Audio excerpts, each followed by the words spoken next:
Why is it those who have even more go back and do it differently? Find joy in imperfection. You are not your achievements. I learned to love myself because even after all those external achievements, I still went through life feeling like there was something missing.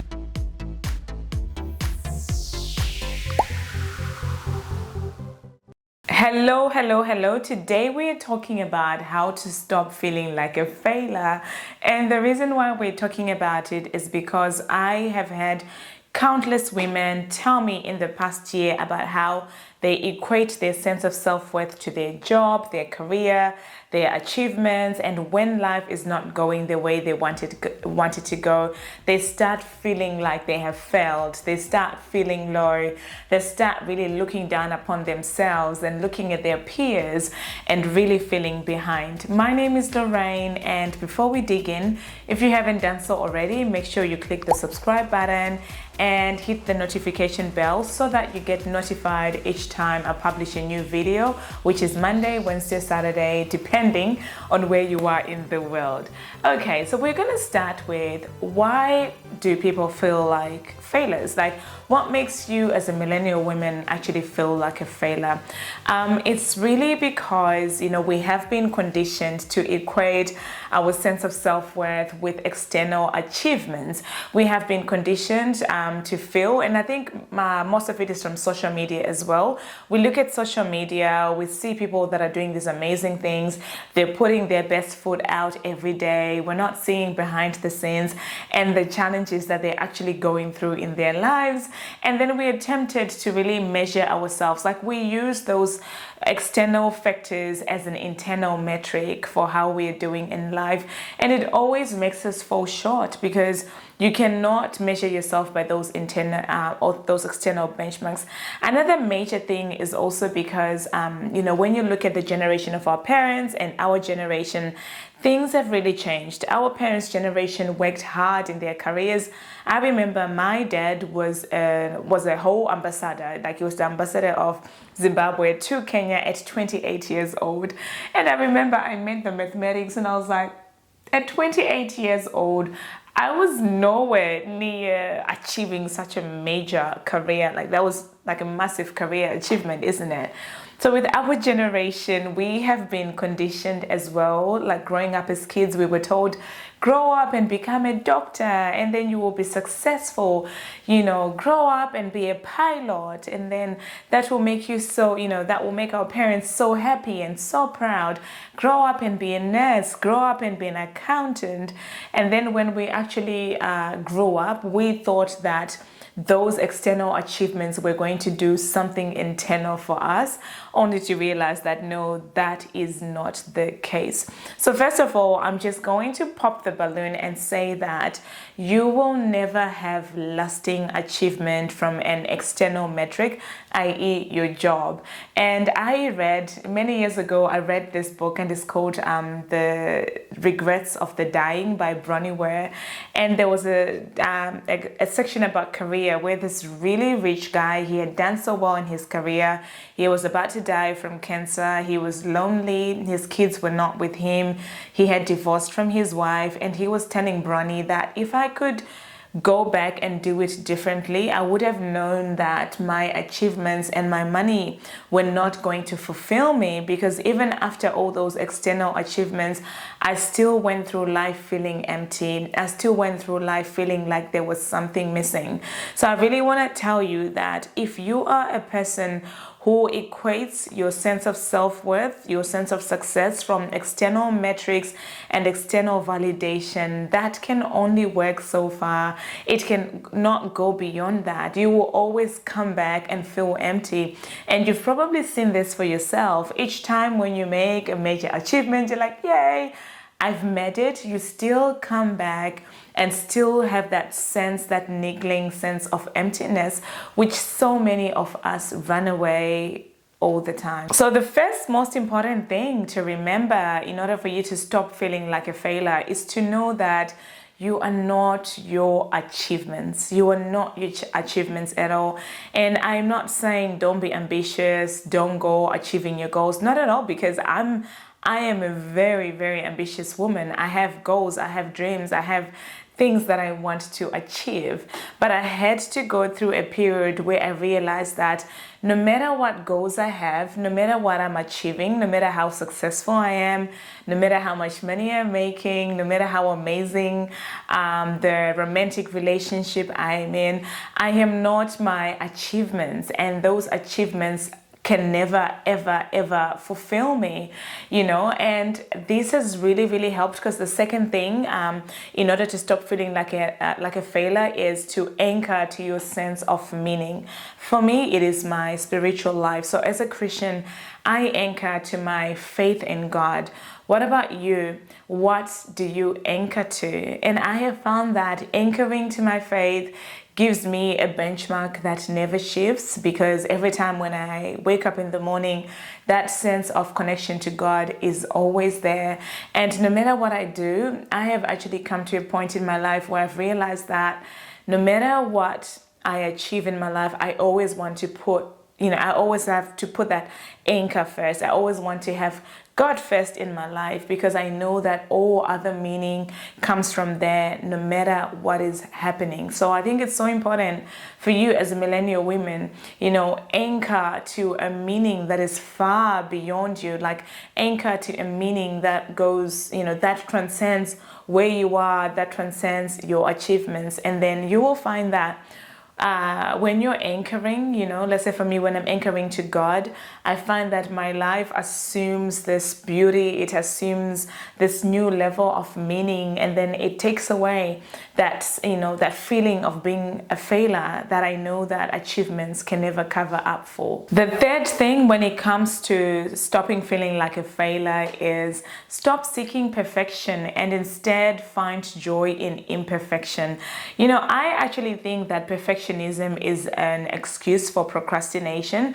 People want to seek perfection before they take action because they're really afraid of taking that action. So it becomes a form of procrastination, and then you never get to actually doing what it is that you want to do, and then you just stay in that place where you're feeling like a failure because you have set the bar so high, unrealistically high.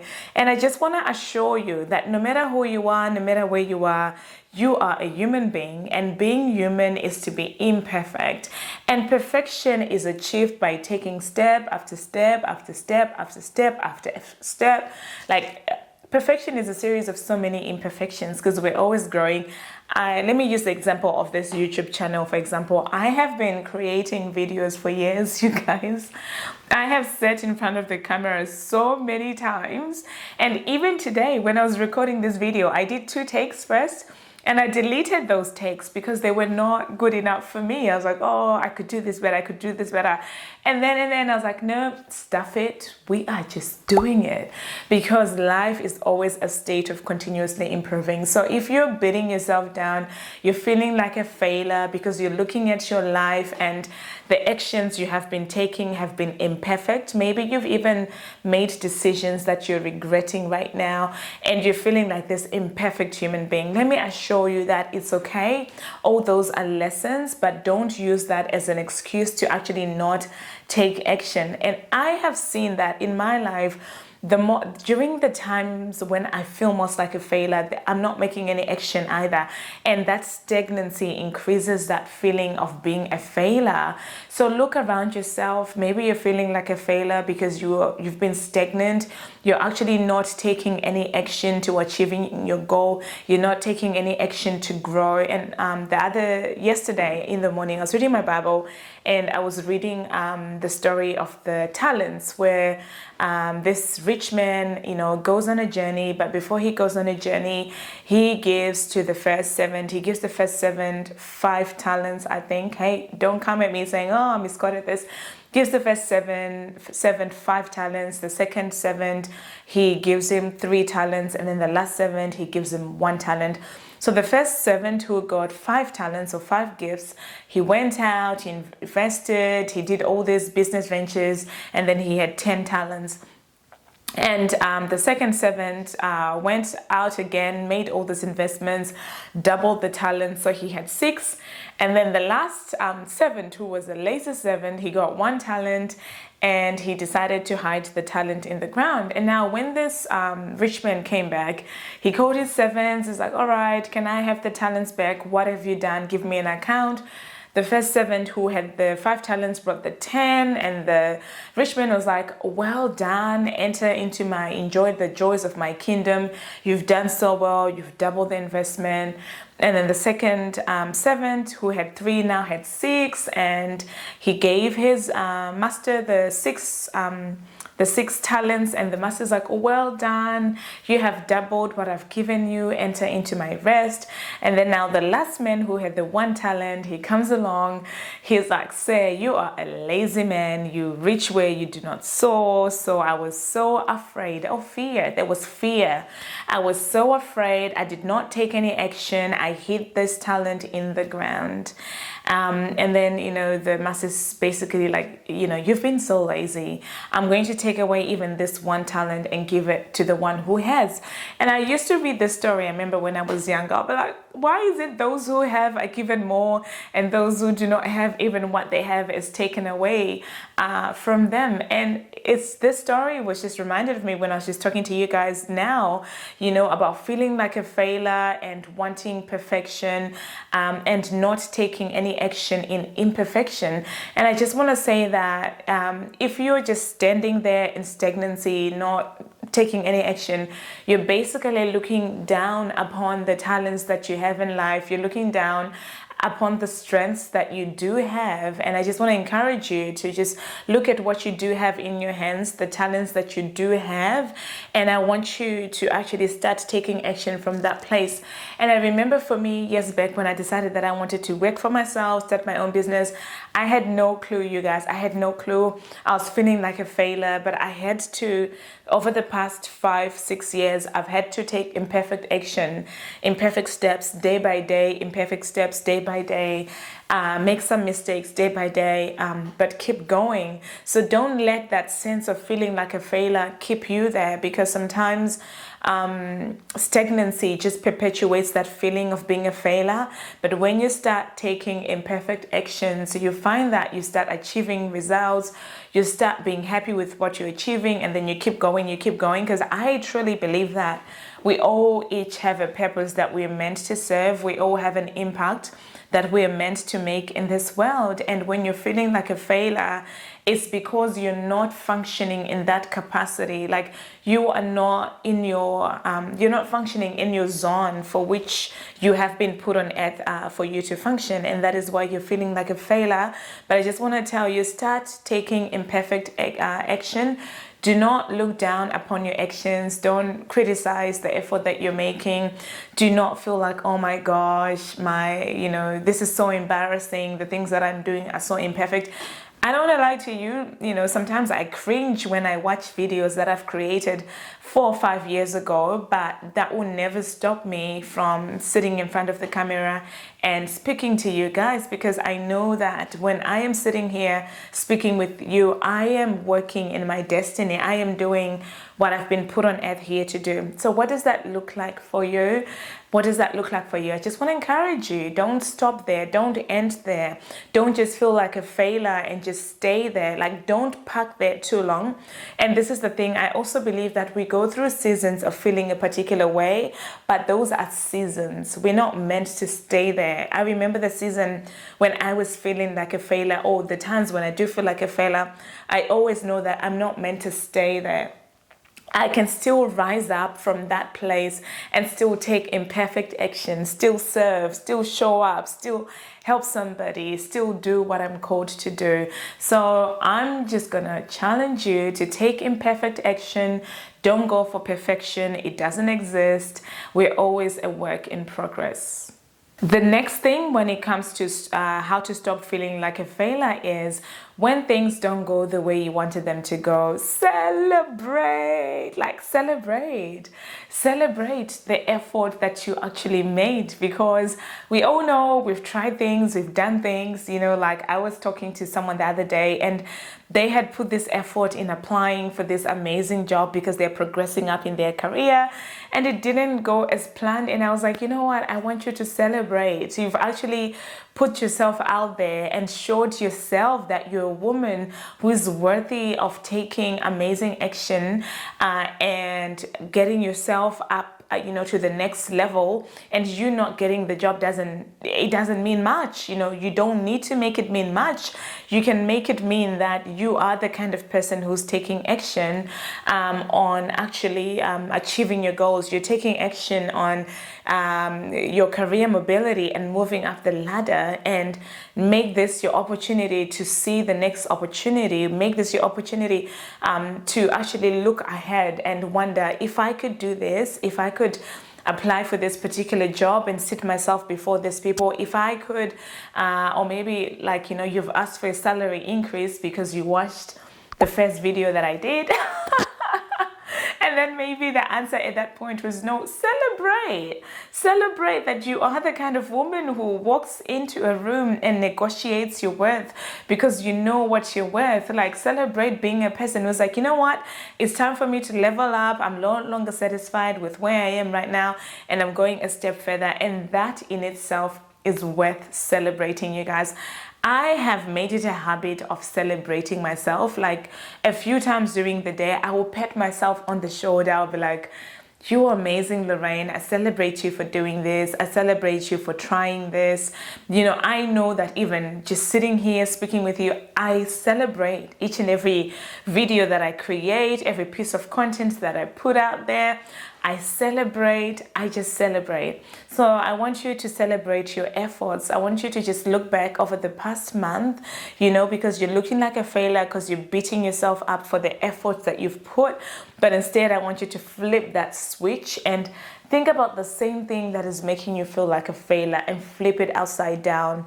What can you celebrate about the effort you've made in achieving, in being where you are right now? What can you celebrate about putting yourself in a situation that actually made you feel like, oh my gosh, I'm not doing it, because, you know, it means that you're doing something.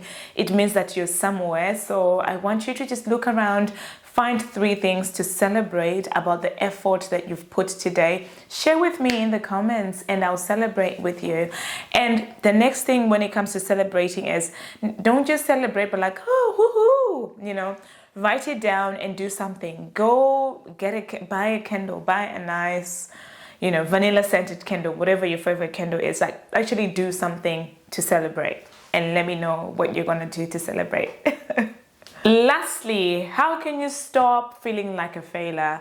Start loving and accepting yourself. This is a major one. I know for me, my life truly changed. And this is for me coming from being a Christian woman. I've always been aware of God's love for me, and find there are seasons when I've forgotten that love. But I remember taking it a step further years back when I actually learned that God loves me and God also wants me to love myself. So I learned to love myself because, you know, I was accepting all this love from God, but doing all these things to myself because myself as an individual was not loving myself. And it was a life changer. It was a game changer for me when I actually started loving and accepting myself. So when you look at your life, how can you love yourself more? And I talk about Louise Hay a lot because I know that it was her work that helped me to learn how to love myself. And I remember back when I started doing Louise Hay's work, I'll do affirmations, you know, like reminding myself that I totally love and accept myself. So when you look at your life right now, are you loving yourself? Are you accepting yourself? How can you love yourself more? How can you accept yourself more? And that also comes with forgiving yourself. If you're feeling like a failure, you probably have some self-loathing. You know, you're probably feeling resentful about decisions that you've made. You're regretting that. But when you love yourself, you can no longer longer hold that unforgiveness towards yourself. So my question to you is, how can you love yourself more today? How can you just take one little centimeter, what little one step can you take in just learning to love, accept yourself, and forgive yourself today? Well, that's it for this episode. Let me know in the comments what was your favorite takeaway. I always love hearing from you because when I'm sitting here chatting, I feel like I'm just chatting with a friend. So let's get to know each other in the comments below. And please share this video with a friend, share this video with a sister who really needs to hear this message. And hey, if you haven't done so already, remember to subscribe, hit the notification bell so that you can get notified every single time when I publish new videos. Until then, have a very, very beautiful day.